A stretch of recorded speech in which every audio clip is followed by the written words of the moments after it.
श्री शिवाय नमस्तुभ्यम महाराज।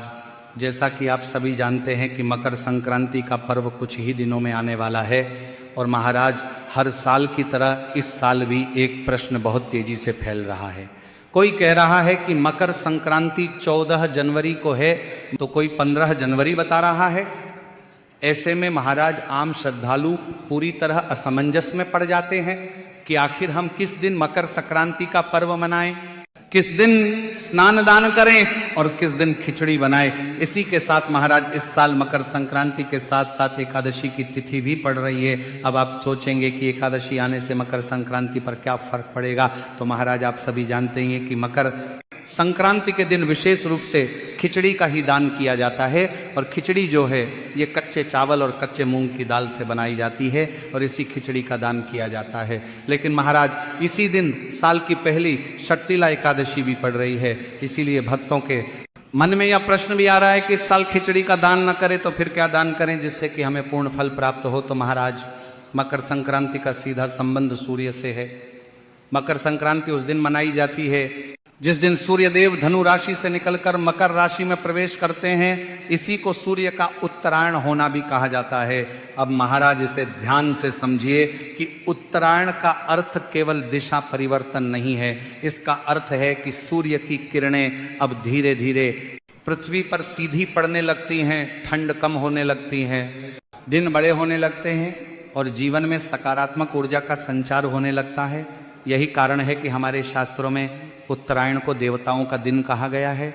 और महाराज इस वर्ष सूर्य देव 14 जनवरी 2026 बुधवार के दिन ही मकर राशि में प्रवेश कर रहे हैं। यह प्रवेश दोपहर के समय लगभग 3 बजे के आसपास हो रहा है।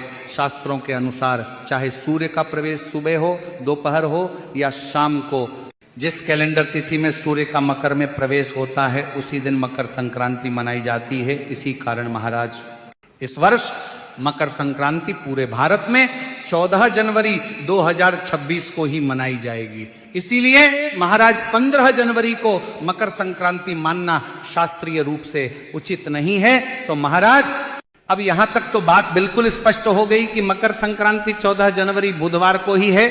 लेकिन यहीं से शुरू होती है इस वर्ष की सबसे बड़ी उलझन, क्योंकि महाराज इसी 14 जनवरी को पौष मास की षट्तिला एकादशी भी पड़ रही है। और जैसे ही एकादशी का नाम आता है तो प्रत्येक श्रद्धालु के मन में तुरंत यह नियम याद आता है कि एकादशी के दिन अन्न विशेष रूप से चावल वर्जित होता है। अब महाराज मकर संक्रांति और खिचड़ी का नाम एक दूसरे के बिना अधूरा है, क्योंकि सदियों से परंपरा चली आ रही है कि इस दिन कच्चे चावल और मूंग की दाल मिलाकर खिचड़ी का दान किया जाता है। कहीं कहीं खिचड़ी पकाकर दान की जाती है और घर में भी प्रसाद रूप में ग्रहण की जाती है। लेकिन महाराज जब एक ही दिन एकादशी भी हो और मकर संक्रांति भी, तब आप सभी का भ्रमित होना स्वाभाविक है। इसीलिए महाराज मन में प्रश्न उठता है कि अगर खिचड़ी में चावल है और एकादशी में चावल वर्जित है तो फिर इस बार दान कैसे किया जाए? क्या मकर संक्रांति का दान अधूरा रह जाएगा? क्या खिचड़ी का दान न करने से पुण्य कम हो जाएगा? तो महाराज यही सारे प्रश्न आज लाखों भक्तों के मन में चल रहे हैं। इसीलिए इस वीडियो का उद्देश्य केवल जानकारी देना नहीं बल्कि भ्रम को दूर करना और धर्म का सही मार्ग दिखाना है। तो महाराज एकादशी का नियम बहुत स्पष्ट है कि इस दिन चावल को खाना या पकाना और दान करना सख्त मना होता है। इसलिए भक्तों इस वर्ष 14 जनवरी को मकर संक्रांति होने के बावजूद खिचड़ी का दान उस दिन करना उचित नहीं माना जाएगा। अब महाराज यहीं पर बहुत लोग निराश हो जाते हैं। उन्हें लगता है कि अगर खिचड़ी का दान नहीं हुआ तो मकर संक्रांति अधूरी रह गई। लेकिन महाराज यह सोच अधूरी है, क्योंकि मकर संक्रांति केवल खिचड़ी का पर्व नहीं है, यह दान, पुण्य, सेवा और त्याग का पर्व है। और दान का वास्तविक भाव वस्तु में नहीं भावना में छिपा होता है। तो महाराज षट्तिला एकादशी को साधारण एकादशी समझना बहुत बड़ी भूल होगी। ये वर्ष की पहली एकादशी होती है और इसका महत्व अन्य एकादशियों से भी अधिक माना गया है। शास्त्रों में बताया गया है कि इस एकादशी का नाम ही तिल के ऊपर रखा गया है, क्योंकि इस दिन तिल का दान, तिल का सेवन और तिल से संबंधित कार्य विशेष फल देने वाले माने गए हैं। इसीलिए महाराज अब जरा ध्यान से समझिए। एक और मकर संक्रांति जिसमें तिल और गुड़ का विशेष महत्व है, दूसरी ओर षट्तिला एकादशी जिसमें तिल को मोक्षदायक बताया गया है। और जब दो ऐसे पर्व एक साथ आते हैं जिनका केंद्र बिंदु तिल हो, तो यह कोई संयोग नहीं बल्कि एक दिव्य संकेत होता है। यह संकेत हमें बताता है कि इस वर्ष मकर संक्रांति पर तिल दान का महत्व कई गुना बढ़ गया है। अब महाराज, बहुत से लोग ये भी पूछते हैं कि खिचड़ी का दान क्यों इतना महत्वपूर्ण माना गया है। तो इसका उत्तर यह है कि खिचड़ी में चावल और दाल दोनों होते हैं जो अन्न का पूर्ण रूप माने जाते हैं। अन्नदान को सभी दानों में श्रेष्ठ बताया गया है। इसी कारण मकर संक्रांति पर खिचड़ी का दान सबसे बड़ा पुण्य माना गया। लेकिन महाराज, जब शास्त्र स्वयं एकादशी के दिन चावल दान को वर्जित कर रहे हैं, तो धर्म हमें यह भी सिखाता है कि विकल्प भी धर्म का ही भाग होता है। इसीलिए शास्त्र कहते हैं कि यदि किसी कारणवश मुख्य दान न किया जा सके तो उसी भाव से किया गया वैकल्पिक दान भी उतना ही फल देता है। और महाराज, यही कारण है कि इस वर्ष मकर संक्रांति पर काले तिल और गुड़ का दान खिचड़ी दान के समान ही नहीं बल्कि कई गुना अधिक फलदायक बताया गया है, क्योंकि तिल को शास्त्रों में पाप नाशक कहा गया है। कहा जाता है कि तिल में भगवान विष्णु का वास होता है और गुड़ में माता लक्ष्मी की कृपा मानी जाती है। जब तिल और गुड़ एक साथ दान किए जाते हैं तो वह दान केवल शरीर को नहीं, आत्मा को भी शुद्ध करता है। इसीलिए महाराज, आप चाहें तो काले तिल और गुड़ को अलग अलग भी दान कर सकते हैं, और यदि संभव हो तो तिल और गुड़ से बने हुए लड्डू का दान करना तो और भी श्रेष्ठ माना गया है। अब महाराज, यहाँ एक बात बहुत जरूरी है। कुछ लोग सोचते हैं कि अगर हमने 14 जनवरी को खिचड़ी का दान नहीं किया तो 15 जनवरी को कर लें ताकि मन को संतोष मिल जाए। तो भक्तों, शास्त्रीय रूप से देखें तो 15 जनवरी को खिचड़ी का दान किया जा सकता है, उसमें भी कोई दोष नहीं है। लेकिन मकर संक्रांति का विशेष पुण्य काल 14 जनवरी को ही होता है।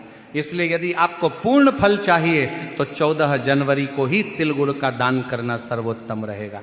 अब महाराज, ये भी समझना जरूरी है कि दान केवल वस्तु देने का नाम नहीं है। दान का अर्थ है अपने भीतर के अहंकार, संग्रह और लोभ का त्याग। अगर कोई व्यक्ति सच्चे मन से तिल गुड़ का छोटा सा दान भी करता है तो वो उस व्यक्ति से श्रेष्ठ माना गया है जो दिखावे के लिए बड़ा दान करता है। तो महाराज, अब तक हमने यह समझ लिया कि इस वर्ष मकर संक्रांति और षट्तिला एकादशी एक साथ पड़ने से खिचड़ी का दान संभव नहीं है, लेकिन तिल और गुड़ के दान से भी आपको कई गुना अधिक पुण्य फलों की प्राप्ति होगी। अब महाराज, हमारे शास्त्र कहते हैं कि दान का मूल्य वस्तु से नहीं, भाव से तय होता है। अगर कोई व्यक्ति बहुत साधारण वस्तु भी पूरे श्रद्धा भाव से दान करता है तो उसका फल उस व्यक्ति से कहीं अधिक होता है जो महंगी वस्तुओं का दान केवल दिखावे के लिए करता है। क्योंकि मकर संक्रांति का समय विशेष रूप से सेवा और करुणा का समय माना गया है। ये वही समय है जब ठंड अपने चरम पर होती है और गरीब, असहाय, वृद्ध और सड़क किनारे रहने वाले लोग इस ठंड को सबसे अधिक सहते हैं। ऐसे में महाराज, अगर किसी को गर्म कपड़े या कंबल का दान किया जाए तो वह दान केवल शरीर को गर्मी नहीं देता बल्कि दान करने वाले के हृदय को भी करुणा से भर देता है। इसीलिए महाराज, शास्त्रों में बताया गया है कि शीत ऋतु में किया गया वस्त्र दान विशेषकर मकर संक्रांति के दिन अक्षय पुण्य प्रदान करता है। अक्षय का अर्थ है जिसका फल कभी समाप्त न हो। अब महाराज, कई लोग सोचते हैं कि हमने तिल गुड़ का दान कर दिया, अब और कुछ करने की आवश्यकता नहीं है। लेकिन यदि आपकी क्षमता है तो मकर संक्रांति के दिन एक से अधिक प्रकार का दान करना अत्यंत शुभ माना गया है। जैसे तिल गुड़ के साथ कंबल, शॉल या गर्म कपड़े का दान भी आप कर सकते हैं। अब महाराज, यहाँ एक बहुत महत्वपूर्ण प्रश्न आता है कि दान किससे दिया जाए। बहुत से लोग इस विषय में भी उलझन में रहते हैं। कोई कहता है कि केवल ब्राह्मण को ही दान देना चाहिए, कोई कहता है कि साधु संत को दिया जाए, तो कोई कहता है कि जरूरतमंद को देना ही सबसे श्रेष्ठ है। तो महाराज, शास्त्रों का उत्तर बहुत सरल है। जहां वास्तविक आवश्यकता हो वही दान के पात्र है। अगर कोई व्यक्ति सच में ठंड से कांप रहा है, भूखा है, असहाय है, तो उसे दिया गया दान सीधे ईश्वर तक पहुंचता है। महाराज, स्वयं भगवान श्री कृष्ण ने गीता में कहा है कि जो मेरी बनाई हुई सृष्टि की सेवा करता है वही वास्तव में मेरी पूजा करता है। इसलिए आप तिल गुड़ का दान किसी गरीब व्यक्ति को दें, कंबल किसी जरूरतमंद को दें, या मंदिर जाकर पंडित जी को दक्षिणा दें, तीनों ही प्रकार का दान पुण्यदायक है। महाराज, अब बात करते हैं दक्षिणा की। अक्सर लोग दान में केवल वस्तु दे देते हैं और दक्षिणा देना भूल जाते हैं, लेकिन शास्त्र कहते हैं कि कोई भी दान बिना दक्षिणा के अधूरा माना जाता है। दक्षिणा का अर्थ यह नहीं है कि बहुत बड़ी राशि दी जाए, दक्षिणा का अर्थ है दान में हुई किसी भी कमी को श्रद्धा से पूरा करना। महाराज, अगर आपने तिल और गुड़ का दान किया है तो उसके साथ अपनी सामर्थ्य अनुसार कुछ धनराशि अवश्य रखें। यह राशि 11 रुपए हो सकती है, 51 रुपए हो सकती है, 101 रुपए हो सकती है, या उससे अधिक भी। महाराज, राशि बड़ी या छोटी नहीं देखी जाती, भाव देखा जाता है। दक्षिणा देने से दान में पूर्णता आती है।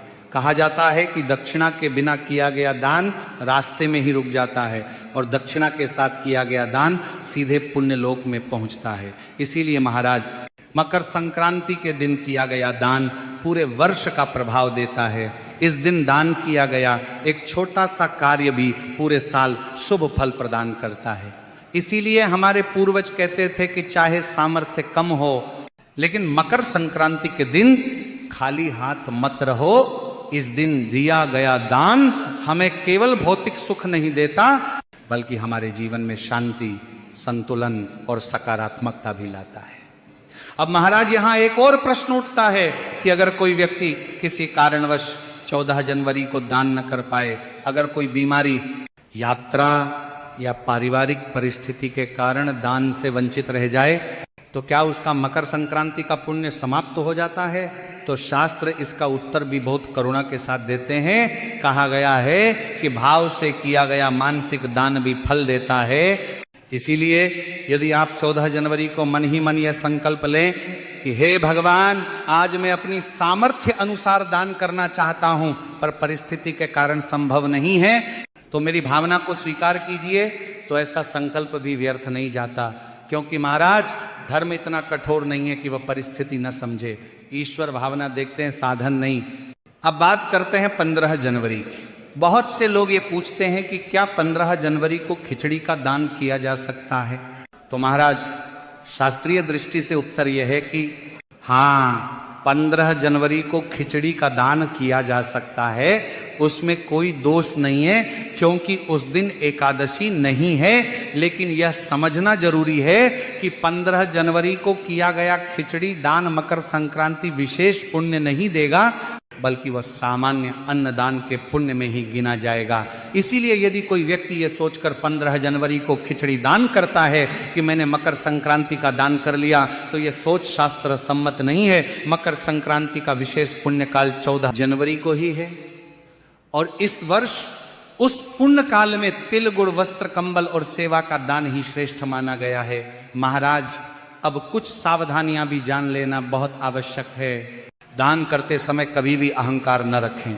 दान देते समय किसी को नीचा न दिखाएं। दान देकर उसका प्रचार न करें।